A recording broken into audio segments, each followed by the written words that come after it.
Welcome to part 2 of our Crusader Kings 3 Dev Diary first impressions, overviews, reactions, whatever you want to refer to it as. Today we're going to be covering Dev Diaries 7 through to 13, trying to get through about 6 every episode. Some people have said that particularly like the lifestyle ones are probably going to take up a whole episode in their own, so I might speed up how often I do these videos. I was kind of going to do it once a week leading up to obviously the release in September, but I think we might put the pedal down a little bit on that one.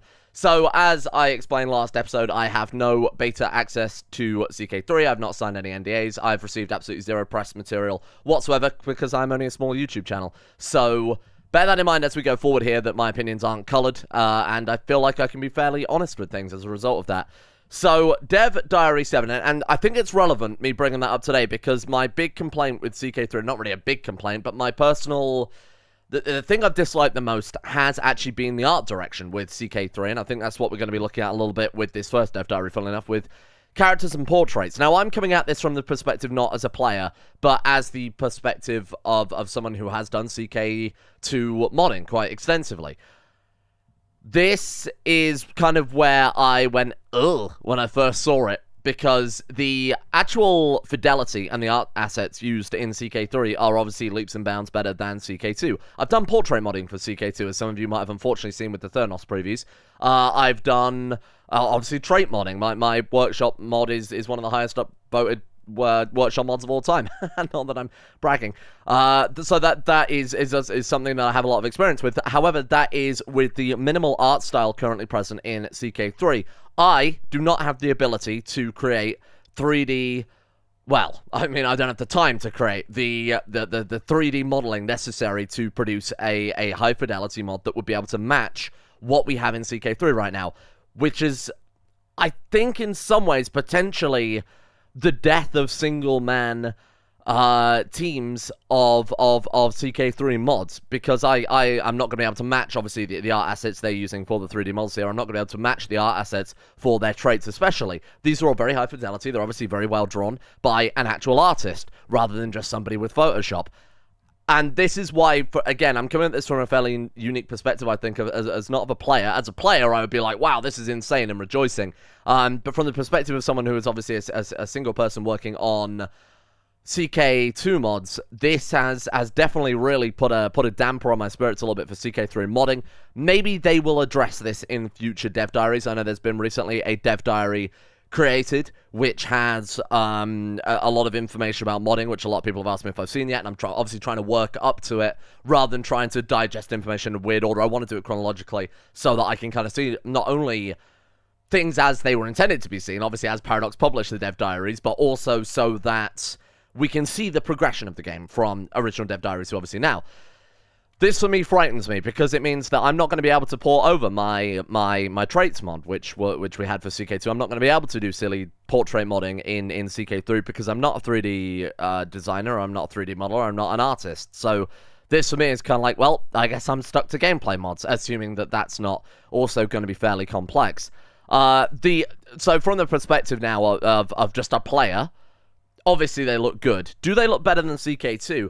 I don't think they necessarily look better or worse than CK2. Now, I personally have never once minded the CK2 aesthetic. I think there's nothing wrong with it. I think the original face packs, the very early Western face packs that were coming through everyone in CK2, obviously look pretty terrible. But if you compare those to the modern CK2 portraits from the obviously additional DLCs, even Holy Fury era, they look leaps and bounds better, and they fit the game perfectly. My concern is that this may be overcomplicating something that was very much fine. Sometimes bigger is not always better, and I think that's quite literally true in this case, that I don't think I really needed to see a full 3D rendering of my ruler's many chins. I think I was fine just laughing at his 2D static portrait. Again, this may, and I've talked about this in the previous Dev Diary too, until we actually get our hands on CK3, there's no way to really tell this. I always have a concern when it comes to Paradox games, particularly as I tried playing CK2 last night multiplayer, and we desynced and lagged all over the place. I feel like sometimes making games like this more complicated does cause more issues, but again, I can't comment particularly on on the actual gameplay side of things until I've got my hands on it and actually played with it. And obviously we've seen how the multiplayer performance is, but I just feel like it was a step that was unnecessary. I get why they're doing it. I mean, it looks nice, and I might change my opinion on that when we actually see it implemented in game. But I don't think it's Crusader Kings. I don't know quite how to phrase it better than that. It seems like a very strange direction that they've committed, obviously quite a lot of time and effort and skill into developing that I feel like was unnecessary, because how many of us really play, this is probably going to really sum it up for me, how many of us played Crusader Kings for the graphics?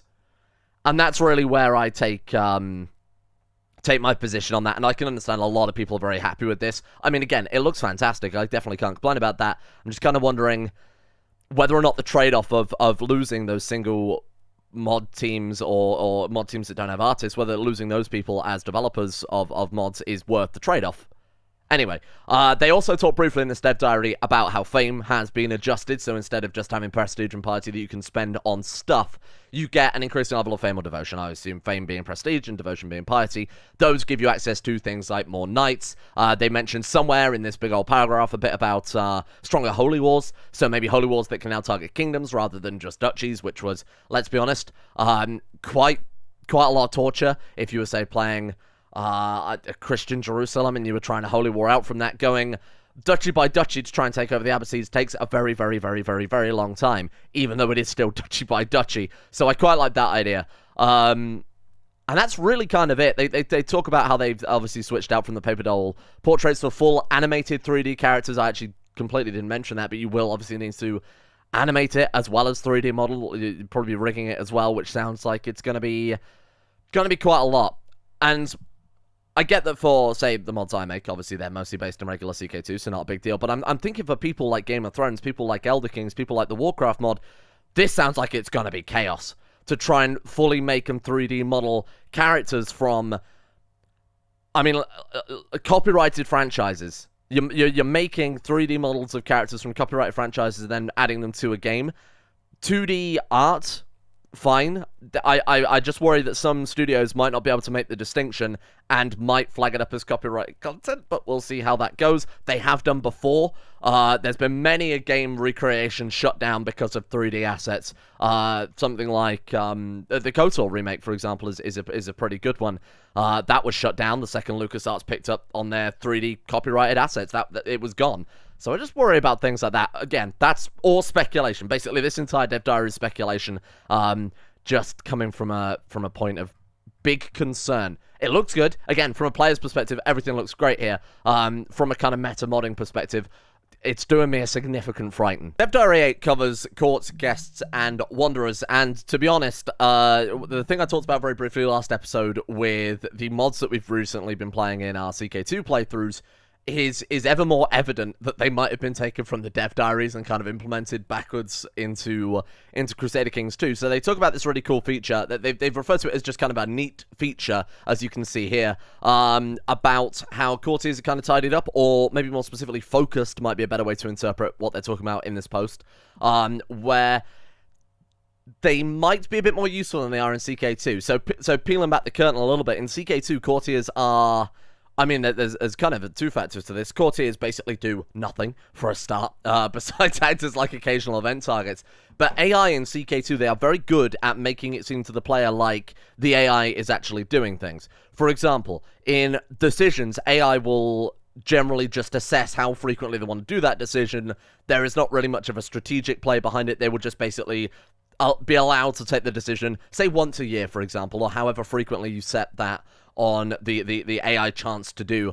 Certain events will basically completely skip over the AI. AI will be completely forbidden from taking part in certain things. Certain lifestyle events, say for example, will just have the effects applied without the AI going through the entire event chain. It might just be a coin flip or a dice roll or something like that. Like I said, the game is very, very good at making it seem like the AI are doing the same things the player is, when in fact they're actually not. And obviously that's so they don't want the PCs playing CK2 to melt through the floor like mine's currently doing.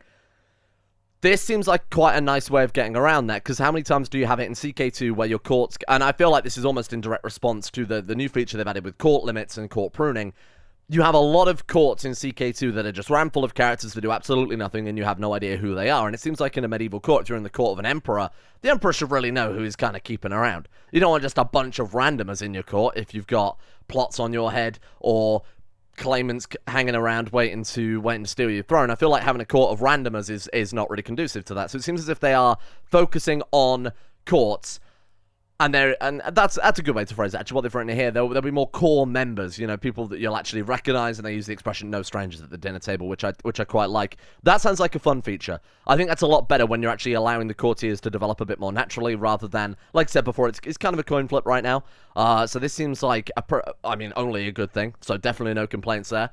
Second thing I like is the better recruitment system. So obviously in CK2, you've got a couple of ways. You send them gold and you invite them when their opinion's higher than their liege of it is of you. Unless they are, of course, a few exceptions to that, like loyal, for example, or in a higher tier court. So even if a character dislikes an emperor more than he likes you as a count, you're still going to have a hard time bringing them over. The ultimate way, of course, is save up the 75 to 600 gold, buy a favor from them, and just force them to come to your court. That I quite like. However, it seems as if they are giving you various different ways to invite characters to your court now. Claimants, you know, maybe pushing them a claim, giving them a council position, etc., are things they actually discuss in this. But it seems as if now you've got this more flexible system. So you see that you're actually paying money to this guy, and then you're going to get to recruit him. He gains opinion. Seems like this might be more of an actual discussion, more bargaining going down there, rather than just, I'm giving you gold, I'm forcing you to take this gold, increasing your opinion, and you are coming to my court. This seems like they might have a bit more back and forth, and I actually really, really like that. I think that's a great idea. This bit I really like, and this is the guest system. So they talk in detail about wanderers. Wanderers, the example they use in this particular article is that they're kind of characters who might have just filtered through the system without getting claims or landed, like rulers' great-grandchildren, for example, who are, say, so far down the succession, they might just go wandering between courts to look for someone to actually push a claim. This I really, really like. You can see here they've got 3 guests at court, which are kind of temporary courtiers, if you want to look at it like that, and it gives a good overview of why you might actually want to end up recruiting these people to your court. And again, maybe that leads into another kind of bartering style system where you can offer to say, you know, I'll push your claim if you hang around permanently or something like that, or give them a council position or whatever else. So you can see this person has a useful counterclaim, equipped man, experienced diplomat. You can dismiss them. I like... one of the big issues with CK2, and one of the big issues I found getting people into CK2, is it was nested menu after nested menu, and this gives a much more simple, streamlined overview of what's actually going down. Being able to look at a character and see, oh, your most significant thing, in this case your, say, genius or strong, is directly visible.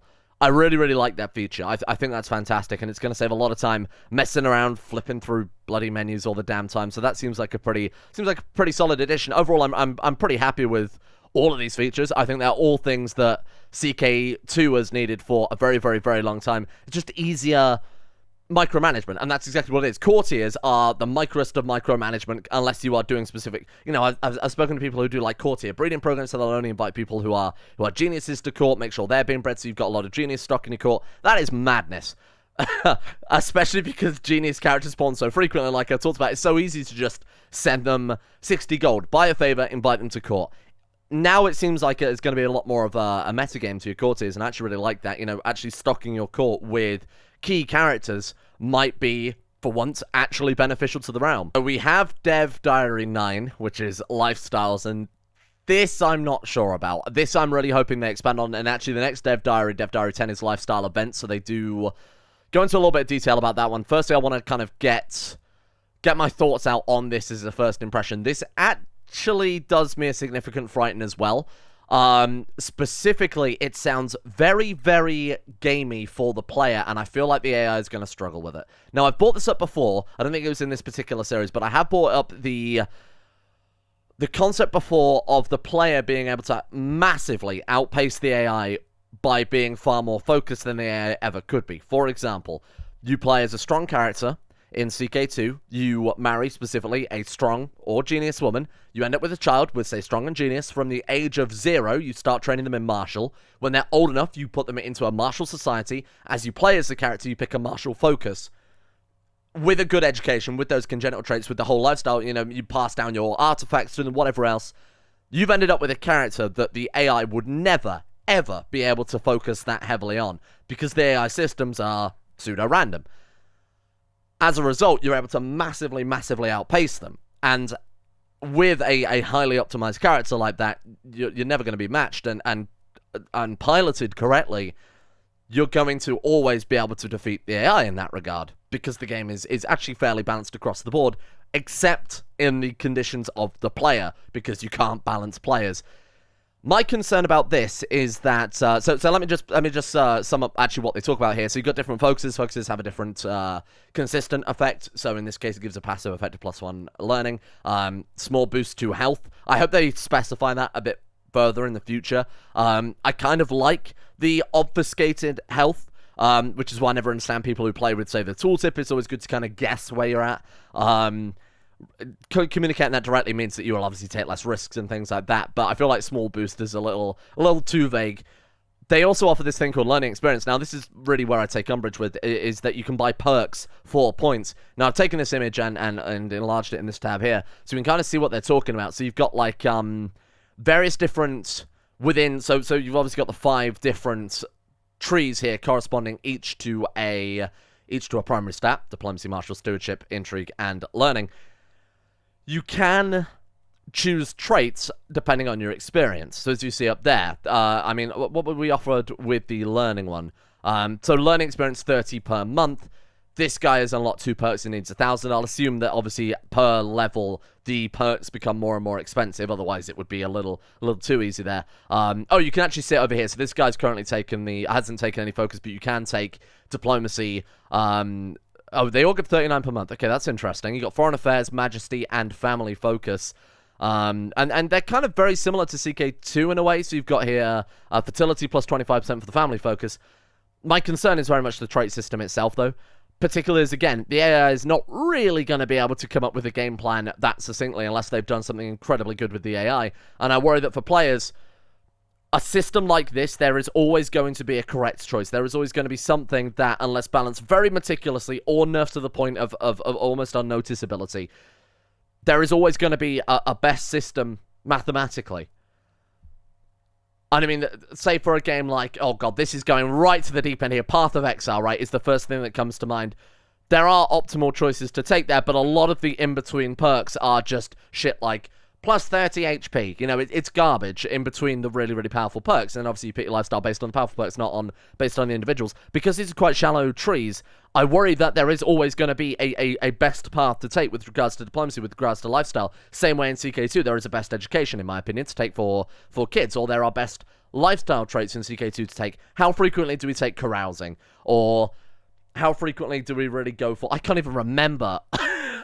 Besides, like, I mean, even to be honest, rulership is a bit garbage now that I know that a lot of the events that I thought were rulership exclusive are just any of them. I mean, business focus, scholarship focus, hunting if you're desperate for health, but not normally, are kind of what you go for in CK2, right? At least I personally just basically stick to business for all those tasty mints. Until we really get our hands on, I mean, this is going to be made or broken by balancing. It's all down to balancing here. Otherwise, every game we are just going to say, okay, I mean, we know that the stewardship tree is the best one. We'll stick to that and keep going. You could roleplay it, sure. But from a purely meta gameplay perspective, it's very difficult to make one tree not just better than the others. I'm sure we could even come up with a tier list of these trees if they do go for a full breakdown of this available at some stage. That'd be quite interesting to do. Yeah, I'm a little bit concerned about how they balance it, and I'm a little bit concerned about how the AI is also going to handle a system like this, if the AI even have access to a system like this, or whether or not they'll just be kind of assigned randomly based on roughly the character. Again, I need to obviously get into the guts of things a little bit more, see the modding side of things before we can really make guesses on that. And that's all it is. This is all guesses and speculation. Does me frightened. It's a little bit too gamey. I did like the pseudo-random systems of CK2. Sometimes you get lucky, you get your trade route in the first week. Sometimes don't see it for years. Whatever. So they also say, can you guess these traits? 15 of these traits. I'm gonna guess them all. I'm gonna absolutely guess them all right now. Here we go. Right, first one. Tower Man. This is where you become. You replace your arm with a... This one is a metaphor for hairdressing. Right, so obviously we've got, what, architect, physician, mystic, scholar, hunter. What do you think that one's like? Chivalry? Something like that. You've got family focus. I think that one's probably like an ambassador, or was there like negotiator, I believe, on that one? That makes a lot of sense for that one. greed, something like that. There'll be collector of coin and shiny fancy trinkets. Astrology? Theologian, perhaps? That's got to be theologian, right? Book? Writer? Poet? It's a quill. I mean, it's got to be poet, right? You've then got... I assume that's supposed to be from the August trait on the diplomat tree. Wine. No, that's got to be like herbal medicine. You wouldn't have that in physician, would you? I have absolutely no idea. Okay, that one's got me stumped. I have no idea what that one could be. Maker of jam. Finally, the CK3 expansion we've all been waiting for. That one is... Good God, I actually don't know what that one's supposed to be either. You've got like a mortar and pestle and a big knife. Butcher? Oh, God knows. Assassin? Well, I don't know why you need a mortar and pestle. Oh, for poison. Maybe. I don't know. We'll see. We'll see what that's about. Like some sort of weapons master, perhaps. It's got to be like super seducer, master seducer. Eyeball. Everyone's favorite trait. Eyeball. Perceptive. I think it's got to be perceptive for perhaps like a spy focus. You've got... That's got to be like a warrior focus, like perfect physique, Mr. Olympia, something like that. There's got to be some intrigue, like blackmail, something along those lines. Obviously got Carouser, and then strategist is probably that final one there. Arrows pointing into a circle is absolutely strategist, or it could be chaos. Okay. Overall, I don't think I really stated my point very well on that one at all. Again, I'm trying to catch up on 9 months worth of dev diaries over the course of a few afternoons, so bear with me here. It might take me a little longer to kind of facilitate some thought going into this, but I do worry about the balance on this one, but I trust them. They have a pretty decent track record of balancing things. Again, the situation I talked about is very niche.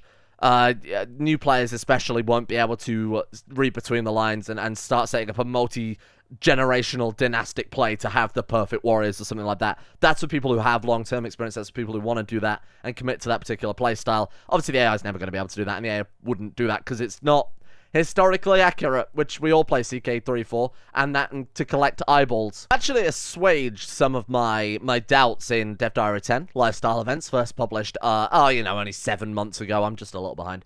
That looks like a child that grew very fast and now doesn't know how to handle life. This one actually really, really interests me because they talk about briefly in this paragraph here about how if you pick, say, I'm going to read it kind of verbatim. If you pick Stewardship Domain Focus, you receive events about the management of your ruler's domain and the holdings within it. That sounds really, really good. And particularly, we've got, say here, this one, corrupt tax collector, investigate the matter discreetly, assume direct control of the taxation in Nancy. Don't say that name, please. Execute the lot of them and bring in new collectors. It sounds as if your actions will have an actual significant influence on your realm outside of just being a counselor, perhaps. Because obviously the only real influence you had over the realm was, say... I don't know, you wanted to get elected in the HRE, you were playing as a diplomat, you might not pursue certain claims, you might accept bribes. If you were playing as a steward, you might neglect to collect those taxes. Whereas this, it sounds like you might actually have a bit more fine control over that. And this is obviously, as they say, connected to the lifestyle, and I do kind of like that. They do make a point as well, for those of you wondering, that there is a... You will still receive the regular lifestyle events as you would in CK2, but they do expand on that by saying that you can also potentially get, and this is kind of assuaged my doubts from the last dev diary, you can potentially get events from other focuses. It says there they won't just pursue single-mindedly their focus at the expense of all else. And that's what I was concerned about, is that the player can do that, the AI can't so much. You might find yourself, I'm hoping they balance it in the way that it might give you more of an incentive to flip over to perhaps one of the weaker trees, or perhaps more of an incentive to flip over to something that you are not particularly focused on. If you've got Marshall for multiple generations, they might offer you a regular lifestyle event with a few buffs to convince you to go over to, say, Intrigue, or something like that. That sounds like a pretty nice way to avoid exactly the thing I talked about there. I'm a big fan of that one. But yeah, this is all good stuff. I don't even need to talk too much about this, but it seems like they've added a lot of... What is this? What's going on here, do you think? You got like a down arrow or an up arrow. Is that learning? Experience points, perhaps? I want to know what that means. They don't really go into much detail there. That's interesting. Oh, is that like madness? Maybe it's you going insane. Let me read through the event. I don't really know. The only line they really talk about is the wild revelry of stress-relieving hedonism and debauchery.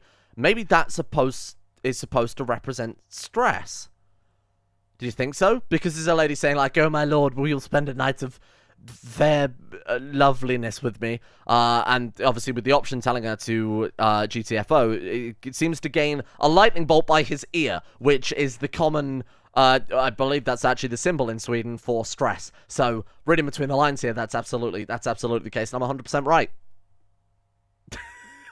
Okay, so slight change of format here. All of these following dev diaries actually have a breakdown by breakdown of all of the perks. So I can now say, based on what I spoke about earlier, whether or not I'm a big doofus or not. So this is going to be interesting to kind of just read through, I think, between us and actually get a real feeling of that. And then you guys can shout at me and tell me if I've misunderstood here. But I have read through most of it. So they go over the 3 focuses here. So it seems like each one is going to have 3 focuses, which is actually quite dense when you consider CK2 had 2 per stat. And then obviously a lot of those events were recycled. So this is quite interesting. I think there's going to be quite a lot of actual content to immediately dive into here. So you've got the skullduggery focus, which is about scheming. We know that agents are the characters that join you in plots, so that sounds like quite a useful plot power. Bear in mind, in CK2, the intrigue focus would just give you, was it like +3 intrigue? And then the ability to spy on people, which always ended up, let's be honest, being absolute garbage and a waste of time. You get intrigue experience, obviously intrigue +3 there as well, carried over. Seems like a lot of the balancing is in a very similar place. I've noticed that as well with the fertility lifestyle. It was 25% bonus to fertility as well. So it makes me wonder how much of the systems that, say, are missing from CK2, people might mod in fairly early on. Bearing in mind the balance is more or less on par there. You got temptation focus. Oh, there we go. 25% fertility, 10% attraction. That is identical to CK2. And you got seduction scheme power plus 20%. I like that the actual focuses. Bear in mind there was no real impact on seducing someone in CK2 with the seduction focus, besides you just being able to do it, and of course the attraction opinion that came from it. But that actually sounds quite useful. And then obviously you get your 30 experience per month there, and then finally got intimidation, which is something I've been asking for a very, very, very long time. I talked about how it's one of my favorite features in the Game of Thrones mod here, and that is dread. Or in, what do they call it in Game of Thrones? Fear, I believe. Now dread is obviously how likely vassals, I assume, because I don't think we've actually read anything about it quite yet.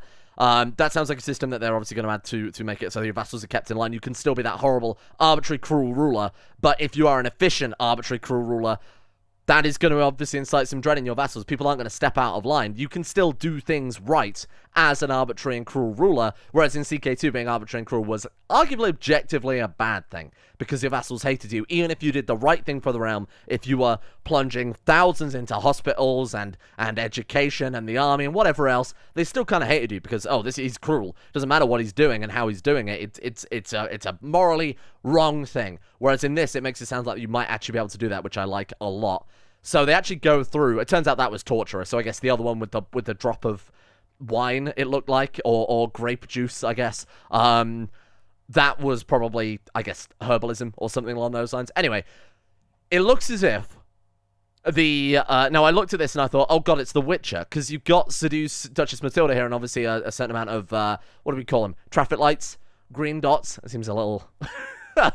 It seems a little bit of a Luddite, doesn't it, to call them green dots, but there we are. You've got these success points, I assume, and then you've got obviously the critical failure chance there. We have seen this in a previous. We have seen this in a previous dev diary, but it does say that, you know, it says in this event in particular that it seems like they've just failed straight off the bat there, exposed. So I don't know if that means that they have failed it. And this is kind of the result of that, or maybe there is a way to mess it up before it can even begin. So you've got things like enticing opportunities, seduction scheme plus 30%. You've got seduction scheme plus 25% with smooth operator. You've got there are certain perks in here that prevent you from hang on, leave that one there for a second. There are certain things that prevent you from having critical failures, or certain things that increase fertility, or one of them, like a what I can only assume to be quite a high progress perk, is one where your lovers might save you from murder, which sounds incredible. So this one was exactly what I was talking about before, where I said that if they're not careful, people are just going to pick one tree and stick to it, and this is the one. Removes the incestuous penalty from your seduction schemes. Congratulations, Paradox, you've ruined every other tree from here on out, because people are going to pick this, I guarantee it, for their own deprived natures. Not that I would ever do anything like that. And for the meme. Do you know how strong the meme is going to be in Let's Play to not pick the subtle desire one? So they've got a whole bunch of similar ones. It even removes the attraction penalty there. You got 30% fertility. Can no longer critically fail, like I talked about. They actually go quite dense into all these perks, and to be honest, they look fairly unique. I was really worried that a lot of the perks would just be +1 martial, and then obviously that would overall add up to +50 martial. Obviously they wouldn't do anything quite that silly. It's specifically being over the top there to illustrate my point, but it seems like they're actually quite dense perks that pick that suit a particular lifestyle, and I actually really like that. I think this is a great balance feature. Loves are less likely to join murder schemes against you, for example. That's actually quite good. Particularly if you can, and I assume as well you can combine trees. Now, I don't know if I've missed something saying that you can do that. I don't believe I've read anything on that. But if you can combine trees, like say combining that one, have a harem around you of lovers, and then also get into the murder business. If people try and re-murder you, counter-murder, you've got this meat shield. Oh God, okay. This is war crimes. That's what I'm saying, and I'm a big fan of this. This one I really like. So this is actually one of my more favorite features from this whole thing. Perk trees aside, this one is pretty fantastic. So you can torture people for secrets. In CK2, there was no point torturing people for exactly the reason I talked about earlier, whereby if you tortured someone, you would gain cruel. People wouldn't like you. You'd really get nothing from it besides potentially turning a guy stressed. Like, what, 5% of the time, 10% of the time? Or was it 5% chance of lunatic? It wasn't good. It wasn't worth it. It had only a negative impact on your character with only potentially a negative impact on the person that you're torturing. This time around, though, it turns out I was right about the stress thing, too. So you can lose 10 stress because this character happens to be sadistic. You might discover a secret. Now, as we found out before, those secrets can be used for hooks to actually blackmail people into doing things that you want them to do. So that's actually quite good. Crime, rightful imprisonment. Oh, so it looks as if he... Oh, that's interesting. So if you torture him, you can then be imprisoned. Or he can imprison you, perhaps. Lose 75 opinion of you for 50 years tortured me. That's quite high, isn't it? Reasonable, I think. Against recently tortured for a year. All the close family members and spouse of conflict, so I assume you also have some negative effects. So you need to be a bit more careful with things. That's in base game CK2. For the most part, it was irrelevant. That's cool. I like that. And of course, if you're torturing the Emperor to gain all of his deepest, darkest secrets, which might benefit you a lot. Of course, the side effects of that are going to be massive. You're going to have the whole Emperor's family gunning for you, and that's quite a powerful family to piss off. I quite like that. That's a very, very good system. Much better than what we've seen previously. Now, obviously, this is quite a big mechanic compared to CK2 as well, rather than just potentially giving some guy stress. There's actually a whole tree about it. So you get dread. I hope that you don't just get dread from torture. I hope that it does come from military action as well, because that would make a lot of sense. So obviously dread gain plus 30% there sounds... It sounds like it might just be a stat then, I wonder. Piety, prestige, and dread. The 3 stats we've always asked for. Oh, that's fantastic. Divine Retribution, you don't use... We could be the Inquisition. I like that. That's big. Prison chance plus 50%, that seems huge. That seems insane. Dread decay minus 100%. Oh, that's fantastic as well. I like this one. Both of these lifestyle trees have actually won me over. I'm starting to take back what I said earlier about it potentially being something to encourage metagaming, but actually they just sound like they're fun, which is exactly where I was hoping they would go with it, rather than it just be arbitrary kind of objective little bonuses there. This sounds cool. I'm a big fan of this. I didn't think I would be at first, because, again, tech trees make for a lot of easy metagaming, but this is, I think, exactly where it needed to be. Okay, cool. You've gained 1 intrigue or 1 prowess. That sounds fantastic. I don't know what was prowess? 50% chance to gain 1 intrigue. 50% chance to gain 1 intrigue. Hang on. That's pretty massive. I assume you can torture the same guy over and over and over and over as well. Obviously, the recently tortured modifier probably kicks in there and prevents you doing it. But wow, I don't know what prowess is. How have I missed that? Okay, I'll go back and read up on that. I don't know quite how I missed that one. Oh, is that prowess like your experience? Maybe. Prowess in the torture tree. Maybe that's where I've missed that one. Okay, I'll control F prowess in a second. We've got martial intrigue and prowess per stress level. Oh, wow. It offers additional side benefits from your poor coping methods. So I initially interpreted that as the higher the stress of your target, the more experience you gain from their stress. But I think it's actually the other way around. I think what they're saying is that the more you torture someone and the higher your own stress level is, it's kind of giving you an outlet. That's quite fucked up. I like it. Is that more war crimes? Double war crimes? Okay, day one, localization mod. Change this to war crimes, because this is on brand. I like it. Murder power scheme plus 30%. I mean, these all sound really good. I'm not going to go over every single one, because obviously there's a fucking lot of them. Max hostile schemes plus 1, by the way, is the only one I actually wanted to mention there. That's fantastic. That actually gives you a very decisive bonus to an actual gameplay mechanic. You know, this is massive. 2 plots simultaneously is a big deal. So that seems pretty phenomenal. That's a really nice use of these. Again, it's not just like CK2 where you get, oh, I'm an administrator now. Yay, my buildings build faster. It sounds like it actually has a game consequence. Not really a consequence, a game bonus for really committing to one of these. And again, committing is kind of a dangerous thing because the AI is pretty bad at that. This sounds good though. I'm a big fan of actually these lifestyle. I might have been converted. Stewardship lifestyle now, and this one again, I'm going in blind into these ones because I want to be able to try and interpret and read and understand the actual traits as they come up here, and kind of give my initial impressions on what's going down with them. So we've got the stewardship focus. I think is probably going to be one of my favorites. Again, I like being able to do economy stuff as well. I like Anno games as well. I like 4X games. We've got wealth focus. Gives monthly income 10%. Okay, reasonable. We've got domain focus, stewardship plus 3. That's quite huge. We've got duty focus, gives stewardship plus 1. Oh, courtier and guest opinion plus 20. I quite like that one too. Now, depending on how frequently you're able to actually change focus, if you are even able to at all, that might be something worth bringing up. That these seem like almost they could be a lifestyle in the most literal sense of you're dedicating your life to these particular pursuits. That sounds like it could be quite easy to manipulate. I'm thinking you could get good combinations, say duty focus plus torture, get them to like you at first, and then stick them in the oubliette and torture them until your marshal goes up. Yeah, this is good. This is true war crimes. I think I kind of obviously give a breakdown there a little bit of wealth, domain there, and duty. All that is subject to change as development continues, right? Exactly. So just take this with a grain of salt because this all might change, especially that 50% imprisonment rate. That seems madness. I guess that's based on your original base imprisonment rate, which could be garbage. Can demand payment for hooks. Interesting. So kind of blackmail someone into giving you money. I like that. Okay. Rather than enforcing your will in some manner. Considering a dynasty head gains hooks on all dynasty members, I'm fond of letting the family tax when I want to build something ostentatious. That's quite good. That's a great idea. Come on, payment for hooks. I quite like that. So it is essentially just blackmail, but not in the scheming sense. Golden obligations. That is very nice.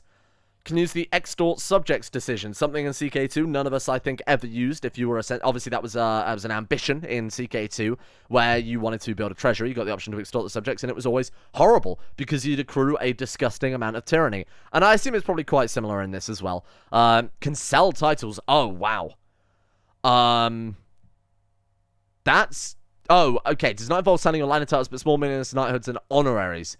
Cost is typically prestige. So the ability to convert prestige into gold is quite an interesting one. You can only really do that in CK2, obviously, with the debase the mints option, which obviously has a chance of giving you greedy as well, and it has a chance of failure. Sounds like a very similar system to that. However, it's a bit more, I was going to say law-friendly, but then I realized this is based on real life, so I guess historically accurate is the right phrase for that, where you can sell these kind of pointless, oh, you are Master of the Swans, or Food Taster, and they don't actually have to taste food, obviously, that would be madness. That's quite cool.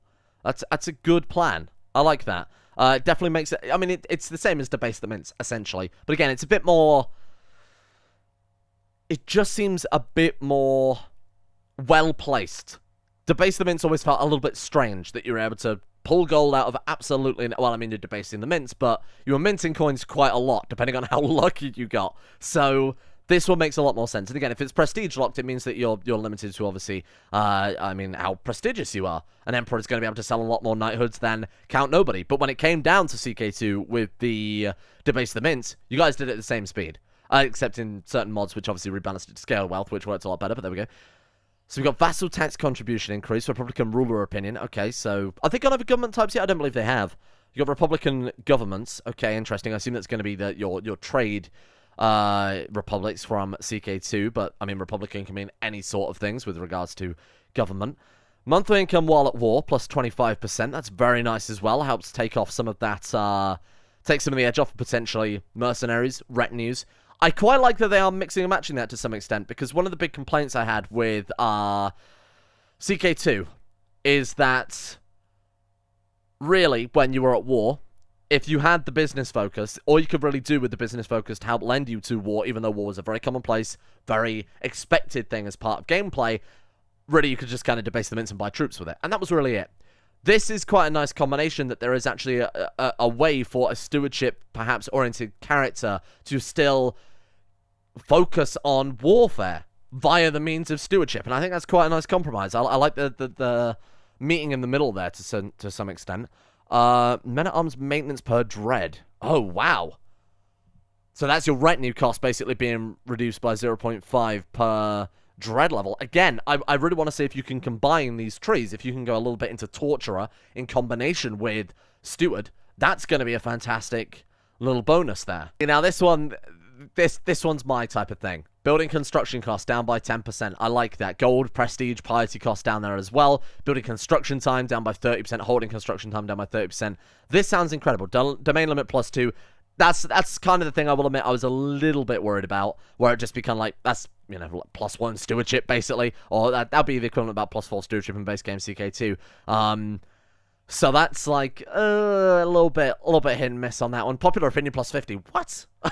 Well, that seems a bit insane. Okay, fine. And it makes sense, don't get me wrong. It does make sense with regards to this actual perk tree. It does seem a little anemic. You know, I like those ones that have the gameplay consequences rather than just a kind of minor bonus there. Again, defensive measures seems a little bit limp on that one.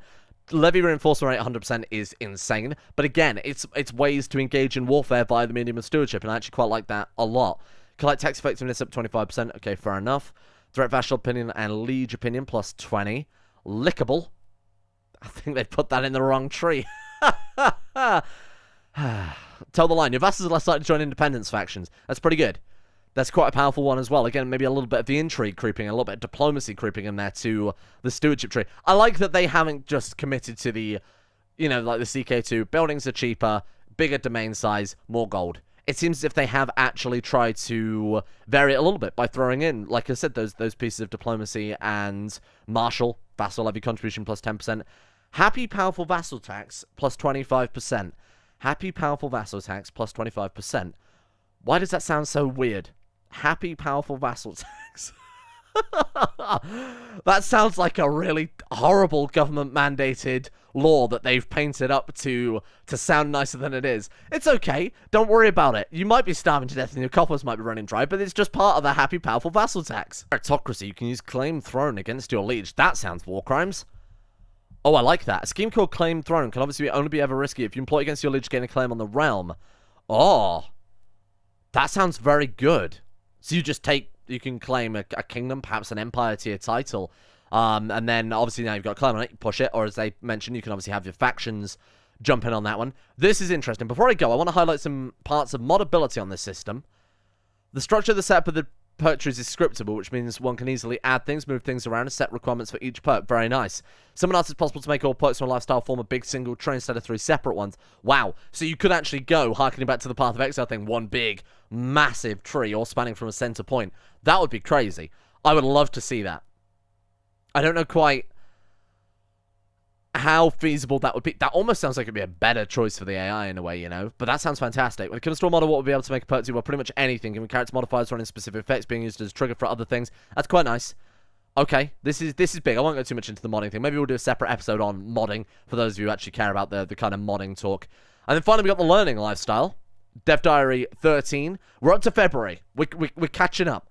It's Tuesday already. Time to take off my developer hat and put my developer tools by the game hat. Very good. Medicine focus. Okay, so it was almost certainly medicine then, huh? Health gains a small boost again. I'm not sure if I particularly like that kind of more obfuscated health system. I would prefer it for almost for it just to not be there at all. Like an invisible modifier, pseudo-random, between 0.2 and 0.5 or something like that. rather than even inferring it. Because in CK2, it is quite easy when you get the hang of it to work out. You know, obviously they give you an actual value. I've never liked that system. It's very easy to work out when things are risky, when things aren't risky. This is better than CK2, but I still don't think it's perfect. I think it would be better just to hide it altogether and let the people guess. Now that I think about it, it's probably quite fair that they have some straightforward perks as well, because it would be quite a burden on the player if every perk in the perk tree had some additional gameplay mechanic or additional gameplay element, not in small part learning the game, but also the fact that games would become more dense the longer you were to play and understand the mechanics. It would lend worse to the min-maxing, because you would say, okay, I want the ability to claim thrones, I want the ability to give my armies high dread, I want the ability to gain double dread from torturing, gain my martial, and you've got this kind of min-maxing system where suddenly your armies are super powerful, you're super dreadful, etc., etc. By having the hopefully few and far between, but minor options like clergy plus 10, or as we saw in the last one, domain size plus 2, or whatever it is, it does actually lend itself quite nicely to preventing that min-maxing. But it's about getting, again, it's all about balance, and we're not going to be able to judge balance until we actually get the ability to play the game in September. So that's going to be, again, a lot of speculation. I might have to go and see if I can catch them in their streams at one point, but they're always on completely different times to when I'm awake, so a bit of a pain in the ass. I'll see if I can find some YouTube VODs or something and try and get a better feeling of it for next time. Monthly piety from buildings plus 100%. This is interesting, because in base game CK2, you don't frequently upgrade churches or build churches ever. The only exception to that is, of course, playing monastic feudal, which is actually culturally limited. You can't play monastic feudal outside of Tibet. I believe it's the Bodpa cultural group specifically. I don't believe any other cultural group can have access to that, and if you are playing monastic feudal and you do flip culture, you just go to feudal. So, as a result, it does seem like a very shallow thing to have a third of your potential round buildings, that of course being temples, as being criminally underused. Like, I've never found much of a use for them at all. You might be able to get a little piety here and there if you really focus on it. They're good for ships, to be fair. That's really it. They're kind of a mixture of everything, aren't they? And as a result, they're not very good for any one particular focus. If you want troops, you build a castle. If you want gold, you build a city. That's about it. And of course, it's leaps and bounds better just to pick the scholarship focus if you're actually looking for piety as well, or just sending money to the Pope constantly. Unless you're not Catholic, at which point I guess you're screwed, because those guys are horribly OP. Relations efficiency plus 20%.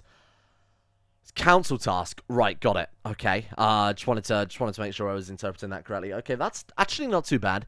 So that's going to be something I assume to the base game CK2's speaking with the Pope, basically making the Pope like you. Might have some nice side effects from that one. Clerical justifications, right? Sorry, I was looking at zealous proselytizer.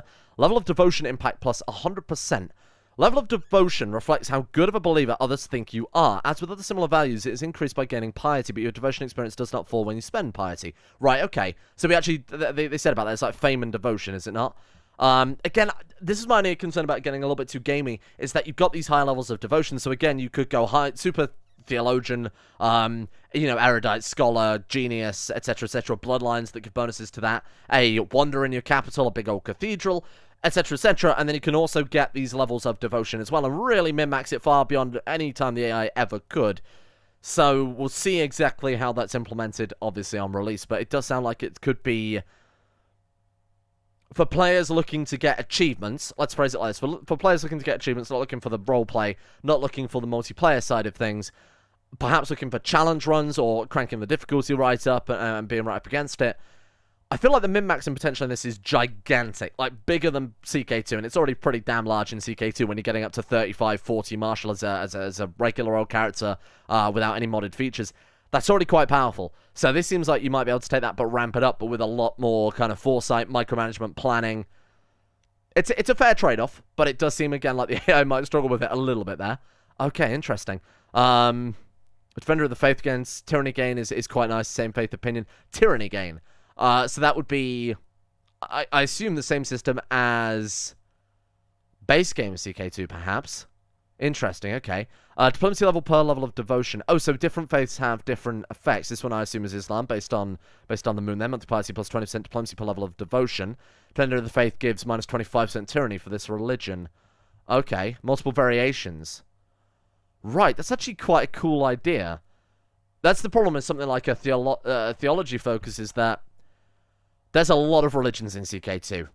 And to tie them all to the same tree would be a little bit folly because you're quite limited in what you can do in that regard. Obviously, there's a lot of mechanics that would be good to unlock as a Catholic that you obviously wouldn't be able to apply to other religions, and it would be a lot of work to do that for every religion to ensure that they're on the same kind of mechanical fidelity. I feel like this might end up as a result being perhaps one of the trees that has a lot less of the complex mechanics, just simply because those complex mechanics aren't representative of all religions, perhaps. This is interesting. Disease resistance, fertility plus 30%. Disease resistance, health plus 30%. Oh, interesting. Disease resistance refers to values that are only applied as offsets from disease modifiers. Now, actually, this is something in base game CK2, which is kind of invisible. So, when you get, let's say, for example, you have a mild case of the flu in CK2. It's like -1 health, you get your -2 to all your stats, whatever. If you get a successful experimental treatment, or say you have a mystic and you get a successful mystic altering that gives +3 health and +5 to all the stats, that does not then mean that you gain overall from the -1 from the flu and the +3 from the healing the flu, that you get overall +2 health. That's not quite how that works. What it is as they talk about here, a restoration of stats lost with the disease in the first place. So it basically, in CK2 it is a little misleading that it only restores you up to the amount that you've lost. It doesn't take you above and beyond that.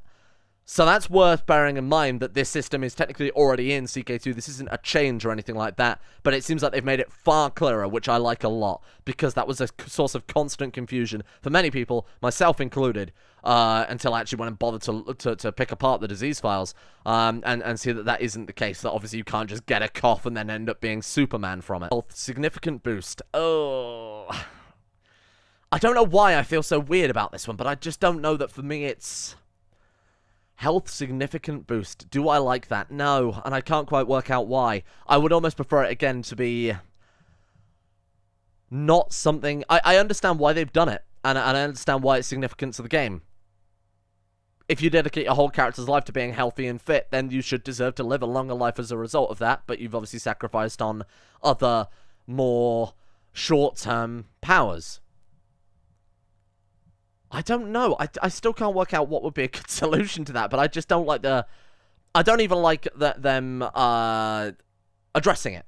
Again, I think that's definitely one of those invisible stats that should remain an invisible stat, otherwise you end up metagaming it. It's a step above CK2, but it's still, I don't think, in the perfect place. Carefree, stress gain, -25%. Incredible. We'll call that one the not a YouTuber perk. What have we got here? Time between mental breaks +3 years. Not a YouTuber perk. Take 2. Restraints. You can take the embrace celibacy and abandon celibacy decisions. Interesting that they made that into a perk now. Obviously in CK2 that was just a decision from monastic orders. And Catholicism, particularly with the theology focuses, particularly with the monastic orders, was horribly overpowered, because within a short few years you can obviously give yourself all of the virtues. And it's really, really strong. All the virtues, just... You've got gregarious, you've got potentially a bunch of stat boosts from wandering around monasteries, talking to monks all day. It's hideously powerful. Zealous, not to mention, of course, the Crusader traits and the Crusader bonuses that you get from that. There's just a lot of power behind that. And, of course, the claims you get from the church, more I think about, the more powerful it gets. The fact that they've taken some of that power away, bear in mind you could just immediately join a monastic order, you could be working on that, whilst also simultaneously working on your theology.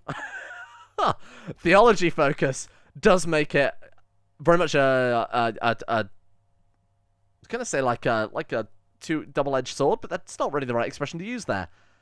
You are attacking it from both sides, and you are getting a lot of power as a result of that. But this, I like the fact that this is now a compromise rather than a give me everything, because it was far too powerful. Catholicism was way too powerful, so I'm up for any nerfs for Catholicism in CK3. To be honest with you, when death of natural causes is 1 year away, you receive a warning. Oh, that seems horribly overpowered. I guess it depends on the systems and how similar they are to CK2. If you know you're going to die in CK2, and we've done this many, many, many times before, if you get a disease and you're at the age of 80, and you're already missing all your limbs, then you give all of your artifacts to your heir so that you can avoid the artifact tax. You give all your titles, you grant all your titles, grant all your land, whatever, get around Gavelkind, you start buying favors to support your successor, send them all their gold as well. You can do all sorts of, kind of crazy things like that. Feasts, that's always good to do just before you die, so you don't lose the... And that's a fair point as well. You can start giving out gifts to your vassals so that you don't lose the... Or don't gain a significant malice from negative opinion of previous ruler and things like that. That seems horribly overpowered. Maybe that's another one they'll rebalance. Death of natural causes 1 year. Right? You need it to be like 6 months away to give you... Or like even, to be fair, 3 months away. But again, depends on the mechanics. So that it gives you time to act on the emergent things, but not so much on the things that... Like, a year away is a fucking long time. How does that also work? Because does that mean if you then take, say, the perk that gives you more health, that it goes... it delays it again? Or is that you get a year and you are going to freaking die when this year is up, my friend? Interesting. I assume it would be the former, where if you take some health bonuses, you equip a sword or a book that makes you healthier. Then you live a little bit longer, perhaps? The other one is Scholar. Scholar is always interesting, because it seems like this is where they kind of delve into a little bit more into the realm of fantasy. A lot of this stuff, though, does seem to be very down-to-earth. Negative culture opinion, different faith opinions. Oh, it seems like it's actually more like a diplomacy than... Wow, yeah, look at this. That's a nice one. Learning per level of devotion. Your wards gain additional skills, increase development in county, cultural fascination. Ignore negative culture opinion. This almost seems like again, like a diplomat's tree. Can buy claims. It is a diplomat's tree. Oh, interesting. That's very peculiar. We've added a simple means for mods to make traits gain immortality by toggling a parameter. This was in CK2, so I don't know what they mean by we've added a simple means for mods to make traits that grant immortality. I had to take a look at that. We've added a simple means for mods to make traits grant immortality. That is already in CK2. I literally just pulled up the Dungeon Master mod that we've been working on the channel over the past couple of weeks. Immortal equals yes. It's quite literally in the game already, so don't say we never did anything for you. It was already in the game. Am I losing my mind? We've added a simple means for mods to make traits grant immortality. Maybe I added this. Am I Paradox? No, we've been going for probably close to an hour, depending on how much stuff I edit out. I figured we should probably just get through the lifestyles in this one episode, because it's going to be a little confusing if I then come back to it in a few days. Again, trying to digest 9 months of dev diaries over the course of a few afternoons is already a pain in the ass whilst trying to do everything else that we do on this damn channel. So I'm going to kind of just keep going with things. But bear in mind the rest of this episode will just be focuses, so if you've already read them, if you're not interested, whatever, now's the time to jump ship. Foreign affairs focus, that sounds pretty good. I like the sound of that one. Bear in mind that diplomacy was just kind of generic bonuses to people's opinion of you at the end of the day. We've got majesty focus giving prestige, and we have family focus giving fertility. Again, identical to CK2 there, so I'm interested. Bear in mind, I am basing a lot of the balancing things, a lot of the things I've talked about here, where I'm concerned about, say, some things being overpowered, like, for example, the min-maxing. Everything they've shown us so far is almost directly relatable to Crusader Kings 2, and the lifestyle traits especially. So I think it is a fair thing for me to compare it to the balancing in CK2 when it seems to follow the same balancing rules as CK2. So just bear that in mind going ahead here. I do like the fact that, again, this is my favorite part of these trees, that you do unlock new mechanics, new things that you can do with the bonuses. I think that's a phenomenal idea. You can use the befriend scheme, for example. New mechanics is always quite nice, rather than just gaining a trait, and then that's kind of it. You know, obviously in CK2, you gain architect, and that's it. You're done. Or you go on a trade route, and you gain +2 stewardship and a bunch of gold, and then you're done. But this actually seems like it's got a permanent alteration to the way that character is going to live their life from now on, because how many times does it happen in CK2? You do business focus for a couple of years, you debase them some mints, and you jump ship to seduction, without really having anything permanent to show for it. So I do quite like that one. Okay, so this one seems like I'm going to have to do a little reading. Oh, they're just talking about befriending. That's interesting. That's interesting, that having people as your friend will give bonuses to their progress. Now, this was actually kind of the case in CK2 anyway, whereby a diplomat that has a higher opinion of you will have a faster chance of fabricating claims. A lot of jobs that councillors had in CK2 were things that were already influenced by opinion. Not specifically being friends. Obviously, being friends is basically just the equivalent of having 100 opinion, and you can be the target for certain events. But with this time, it does seem like actually the friendship side of things, bear in mind this guy's 57 opinion. Oh, I wonder if that's directly related, do you think? Plus 56, he's got 57 opinion. I wonder if friend is no longer a thing in your relationship tab, but is based on opinion. So if someone likes you by plus 60, they could consider you a friend, for example, because you can't just behoove money on people anymore like you could in CK2, so that's kind of interesting. Each friend adds minus 15% stress game. Actually a worthwhile reason for making friends now, besides just manipulation, which I like a lot. I'm not saying I like manipulation. Patreon.com/1d2games. Shit, it's coffee now. Screwed myself over.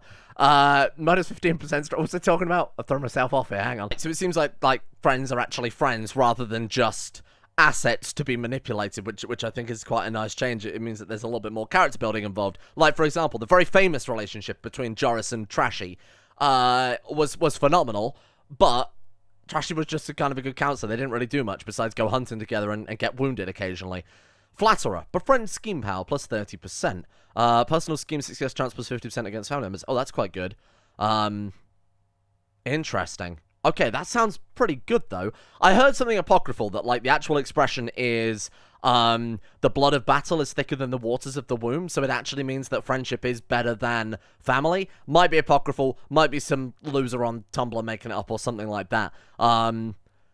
Just a note. Look, it's 40 degrees in here. I'm losing my train of thought more and more frequently as the temperature increases.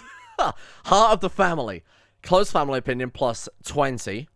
Again, it's a lot of kind of minor bonuses. This is what we were talking about before. A lot of minor bonuses, but do lend themselves to a much nicer diplomatic playstyle rather than just using them as set pieces, as assets for you to achieve your goals. It does seem like it might have more of a character building aspect, which I know a lot of people like. I've tried to get into it, but as many times as I had tried to get into it, I have found the game making it very easy to not stick to a particular character. Now, somebody did tell me that in one of the dev diaries, they talk about how stress is accumulated by going against who your character is. So say you are a cruel character and you do a kind thing in CK2, you would just essentially make them a better character. Someone who is stronger, with a better realm, with a better figurehead leading the realm, etc. Whereas in CK3, it sounds as if that will actually cause your character a little bit of stress, which is a fantastic system because it does allow for roleplay.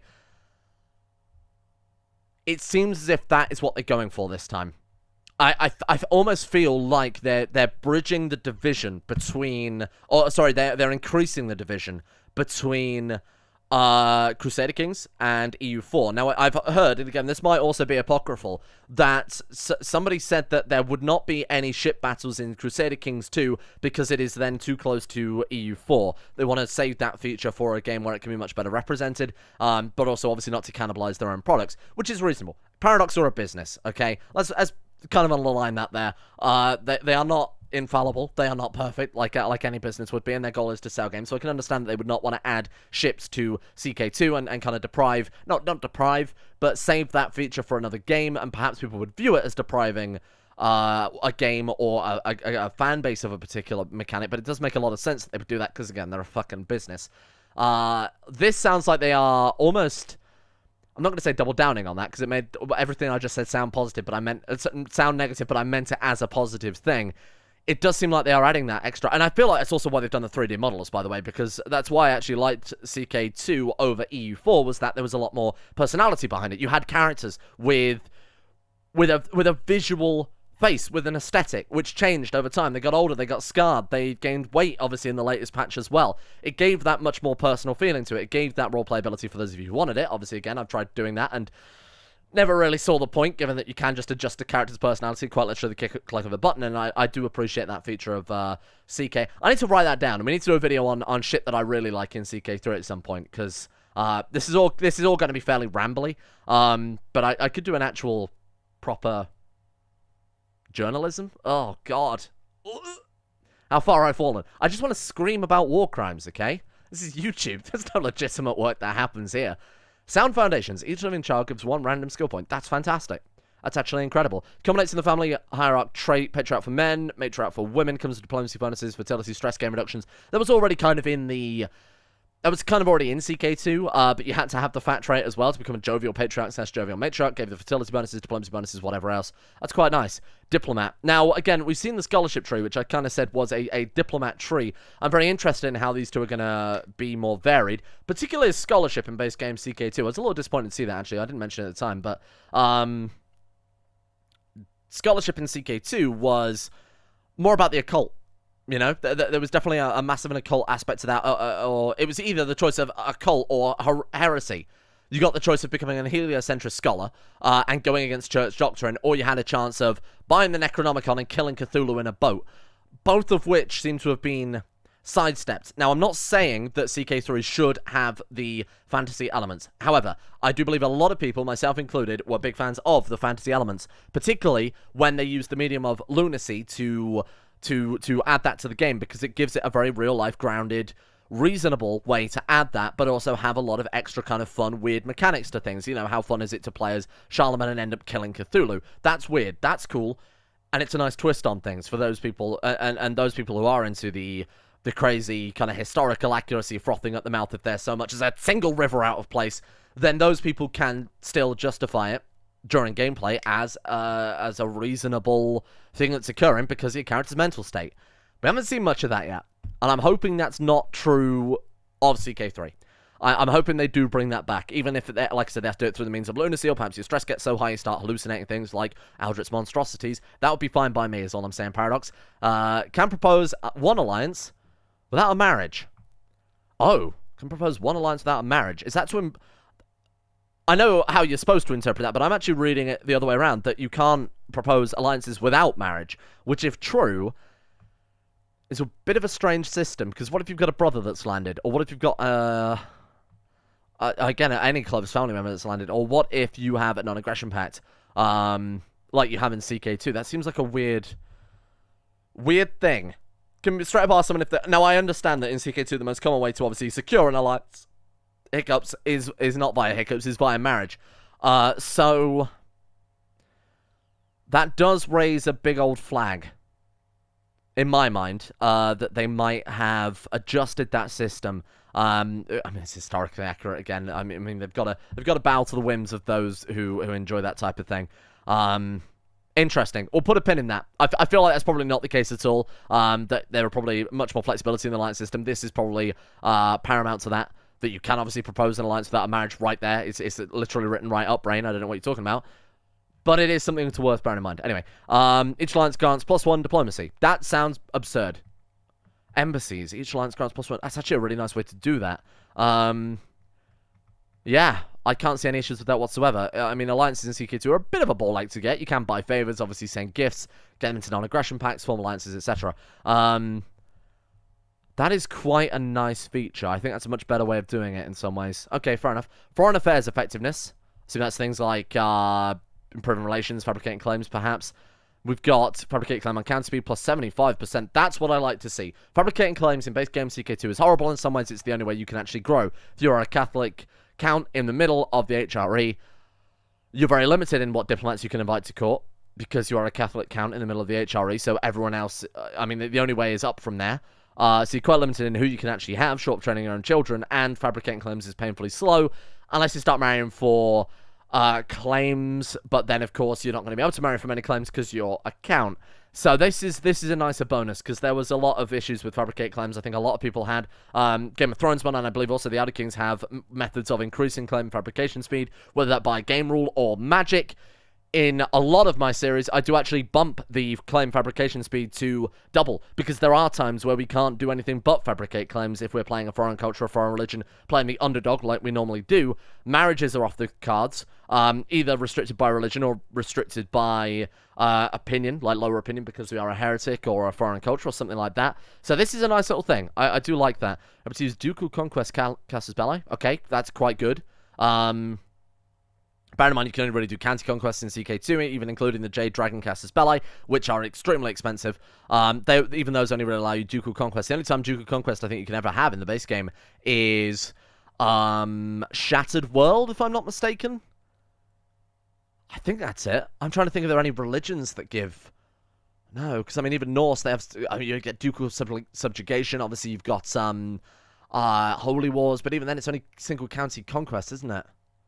Interesting. Okay, that could be quite powerful depending on how open something like that is. Vassalized Casus Belli, Force Vassalage. Obviously, that's in the base. That's in CK2. I keep calling it the base game, but I suppose it is the game that this is based on, right? So I guess I'm not technically wrong. Shorter truces. That's nice, and no prestige penalty for breaking them. That's incredibly nice, because that was a limiting factor in our Nancy playthrough. Was that we were just kind of stuck for quite a long time waiting for truces, prestige, and obviously an outgame threat to decay to the level where we're actually capable of going to war again. And during that time, the AI was lowering our moral authority down, and there was absolutely nothing we could do to stop it. So that's quite a powerful little bonus. Do I see level per level of fame? I can't really speak much to that one because we don't know quite how fame works until I get my hands on it. I can't really speak much to that one. Sway scheme power plus 30%. Okay. That's, again, quite powerful, but I feel like that's sway, scheme power. I suppose swaying would be under diplomacy. I'm trying to think why would that not be under intrigue, but intrigue is a bit more of the underhanded. If you're just swaying someone, that's a bit more of using your diplomacy talents, I guess. Fair enough. Monthly prestige per dread. Again, I do like that kind of combination. Monthly prestige per night there. It's time to marshal a little bit. Very good. Okay. This is all very standard stuff. We've got the option here to commission an epic decision. What? Commission... Oh, commission epic... Not commissioning an epic decision, but however, it's a decision to commission an epic. Fair enough. That sounds quite cool. Okay, that is pretty good. So I guess that's the equivalent of kind of like your magnum opus, except you're funding it as a ruler rather than... Poem about the origins of whose dynasty we are destined for greatness. I need someone who knows how to tell a story. You can hire the poet. Will Happen. Mr. Happen? Low chance of exceptional epic. I quite like that. That's a good idea. I wonder if they are going to have a... I, again, know nothing about this, so this is all speculation. An inventory-style system where you can have artifacts and write books. Magnum opus is epics, obviously, in this situation. This is quite interesting. Okay. Bonus dev story. No information about the game below. I'm sure there's a very hilarious... Ah, there we are. A very hilarious anecdote about some things they've got going on.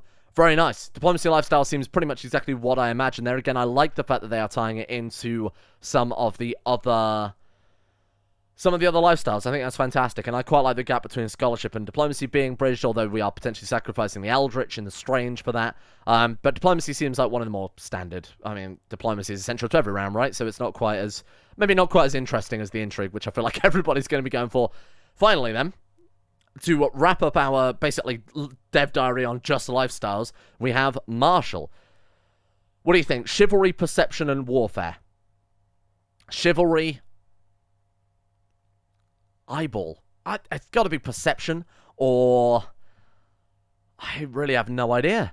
Okay, well, let's find out then. Strategy, authority, or chivalry? Oh, it's the all-seeing eye. It could be authority. That would make a lot more sense. It's surveillance, that type of thing. Oh, very nice. Okay. So strategy gives Marshall +3, authority, Marshall +1, control growth. 0.3 per month, and then chivalry. Attraction. Yeah, so that was chivalry. Okay, fantastic. So this one must be authority then. I like that. That's quite a nice feature, because there were... I obviously talked about this previously, but Revolt Risk was basically just a modifier applied to holdings, and it was a little bad. It's a little bad in CK2. Like, the example I used last time is obviously you're an Empire tier title, you have revolts almost constantly, especially if you have a large spanning round, because cultural conversion is relatively slow, and religious conversion you can only really focus on one province at a time. Therefore, if you expand too quickly, you can... just end up with a crazy amount of revolts, and with no real way to control that. So hopefully this is what they will address here. Strategist is all about warfare. Improvements to your man-at-arms. Okay, so like cavalry, heavy cavalry, skirmishers. Fair enough. Man-at-arms counter efficiency plus 25%. Okay, very nice. Again, these are going to be quite difficult to really judge until we get a feeling for the combat systems, which we've only kind of briefly read about so far. Organized march, heavy infantry screen. So screen is obviously one of the combat, the combat steps, I believe. What was screen again? That was like the where you're able to retreat essentially, and your troops are able to defend your mitigate retreat losses. They are. They've written it a lot better than I can try and explain it there. Naval speed 25%, siege weapon effectiveness. Now, somebody said there were no boats in CK3. However, in one of the recent videos they put up on Twitter, where they mislabeled a part of the UK and they said it was Wessex and Cornwall was nowhere to be seen, you can see a boat on the coast. It's on there for about 0.5 of a second, but it does sail past. So I don't know if maybe this is a recent thing that's been added in a new dev diary. Maybe the people got up in arms and started screeching about how there's not going to be any boats in their game, not about boats. I guess we'll see how that goes. But yeah, no, there is, naval speed plus 25% as well. I know that there's embarking, so rather than getting onto, bringing ships into port, getting onto that, taking your ships over, returning your ships to port, dropping them, because if you drop them outside your round mid-battle, then you lose some ships and yada yada yada. It's a horrible system, very clunky. Rally points obviously helped it a huge amount. Embarking sounds a lot better. Maybe that's what I saw in the video. But I assume that's what they're referring to there, is that embarked naval units will move a lot faster. You have the speed and you have the siege weapons. What more could you possibly need for this called a successful offense? Raid speed, 25%. I like that one. Supply capacity, 200%. That's a weird combo. Raid speed and supply capacity, because I normally think of lack of supply.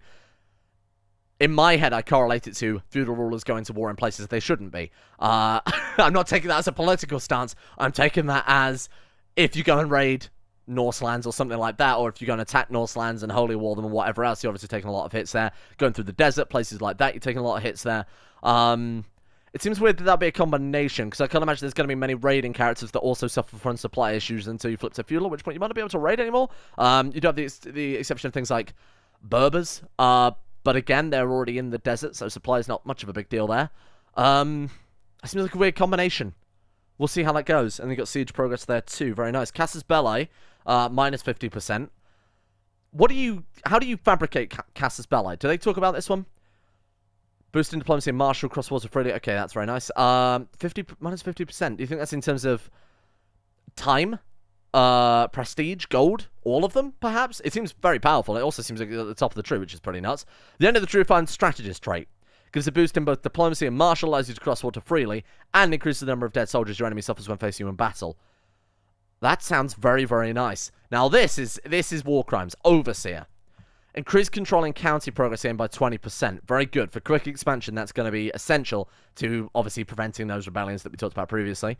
We've got controlled growth. Okay. Absolute control for counties. Phenomenal. What does that involve?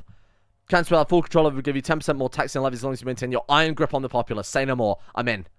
That is phenomenal. Control, I will admit, control and torture have definitely won me over out of all of these truths that we've seen so far, because it's definitely something that is missing altogether from CK2. The only real way you have of controlling a province in CK2 is converting them to your cultural religion, which, as we talked about before, is very limited, or sticking a marshal there. And you only have one marshal at the end of the day, so that's not ideal.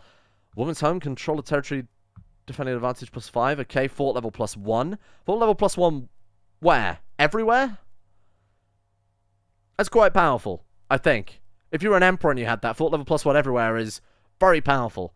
All they've done is just written up, obviously, what it says there. Yeah, that's insane. Okay, that's impressive. Military high cost minus 30%, so you could potentially focus on pure warfare. Not so much on stewardship, perhaps not so much on round management. Try and lower costs as much as possible with the maintenance and things like that as well. Very nice. You got knight effectiveness, prowess, so you could potentially combine, I guess, man-at-arms with knights and your stewardship thing. Go for really expensive but obviously quite powerful units. Again, I really need to find out if these trees are flexible enough to be combined. Not in terms of a modding sense, but in terms of a literal gameplay sense. If you do a little bit from stewardship and a little bit from warfare, that sounds like it could be quite good. And I'm sure this is answered in a future Dev Diary. Again, bear in mind that I'm moving to Dev Diary 15 out of 36. So we're a little bit behind here. Peace acceptance. That's interesting. So slightly earlier wars. You don't necessarily need to burn down every bloody province and kill every single troop. I like that. Bit of flexibility. I've always complained about that system, particularly when compared to EU4 or Stellaris, which have obviously a lot fairer negotiation for the end of wars. You know, we'll say, okay, maybe we've done a lot of damage, not as much as we wanted, so we'll just take this province rather than taking these 3 provinces, for example. This is interesting. This is, again, what I'm talking about with kind of combining skill trees, is that chivalry has a kind of bonus between, I mean, scheming, intrigue, and martial combined into one. Romance, elope, are combined there. My love, you have told me to be brave, but I cannot contain my fears any longer. What if King Solomon finds out about our plans? Whenever he appears, I go stiff. Me too. Incredible. Well, that's just what we needed to see. That's interesting. That's very interesting. I think a lot of these trees have kind of won me over. I think some of them are exactly where they need to be. Like, diplomacy doesn't exactly need to be massively complex, seeing as that's kind of the default one. But the trees that I would think aren't so integral to round management have been balanced quite nicely. Like, for example, torturing. You can't run around on torturing. You can run around on diplomacy and warfare and stewardship. So that seems like quite a nice point for those. Overall, I'm actually quite impressed. Not too many complaints. Again, depending on the balance, that will be solely the make or break of everything we've seen today. Depending on how these trees are implemented, depending on how much players can use them to their advantage where the AI cannot, will determine whether or not this is a real make or break. It looks very good. But again, until we've actually played it and got our hands on it, it's going to be very difficult to know for a fact whether or not that is whether or not that's really worked as intended, we'll see. Anyway, thank you for watching. Quite a rambly one today. Obviously I wasn't going to memorize every single point from every single tree. It's also like 40 degrees in here, okay? It's really Celsius. It's very warm. It's also 97% humidity where I live. I'm basically a fish at this point. How is that humanly possible? Thank you for watching. I'll try and get another one of these videos done maybe in a couple of days. I'll try and get them done a little bit sooner, mainly because we are getting quite close to the release date, and towards the end of the month I'm going to be away, so that will have to ramp up there. Thank you all for watching. Hope you guys are enjoying these, and I will see you in the next 6 dev diaries or more, depending on how many we end up with.